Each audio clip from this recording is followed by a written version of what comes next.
但係總之細個真係最緊張咧就係快啲長大出嚟做嘢揾錢，哇！有得做嘢揾錢咪最開心。果然長大咗可以做嘢揾錢啦，就發覺好大鑊啦！原來我係中意錢嘅啫噃，我唔中意做嘢嘅噃。咁真係好大鑊！你知唔知咁即係咩咧？即係你一個人中意高潮，但係唔中意做愛。你話俾我聽，你點樣得到嗰樣嘢咧？你做咩？我唔要呢啲嘅噃，我淨係要高潮嘅啫噃。一定要你咁樣先啊！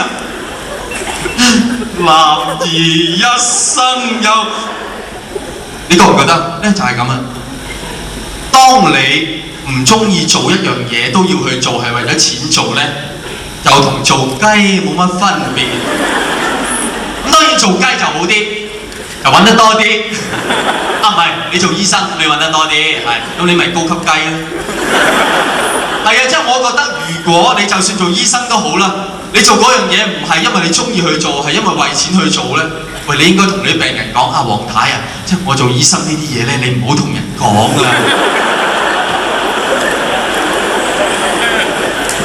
我真係覺得嗱，做嘢同做雞最相似嘅地方啊，各位就係咩咧？即係無論喺咩場合，你都會撞到一啲好討厭嘅人，係咪？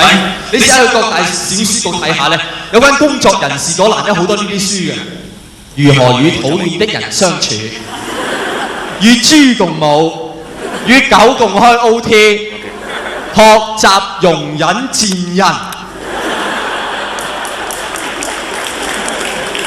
你哋都容忍唔少嘅，哇！真係有嗰個叫做學習容忍賤人。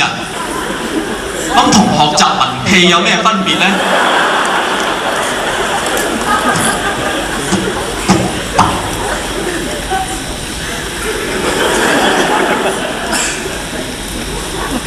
幾好啊，幾清啊，係咪啊？你覺唔覺？嗱，返工我覺得就係成日做呢樣嘢，就係成日問屁，成日要撥。你成日就會聽到你唔得閒做啊嘛，你有第啲事，好，我做晒啦，唔緊要，得，我咩下個鑊，唔緊要，我明。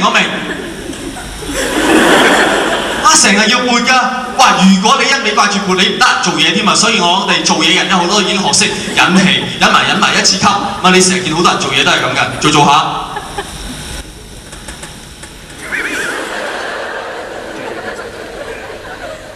係咪？而呢個時候，嗰啲賤人就會埋嚟同你講一句工作場合裏面最經典嘅説話。喂，邊個？你唔好介意啊！我頭先咁樣講咧，係針對事，唔係針對人㗎。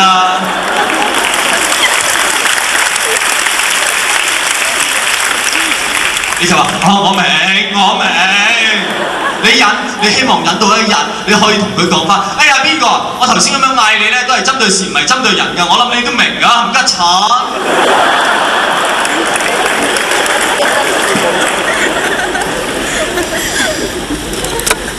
人啊，我覺得做雞已經好慘啦，做一隻聞屁嘅雞更慘。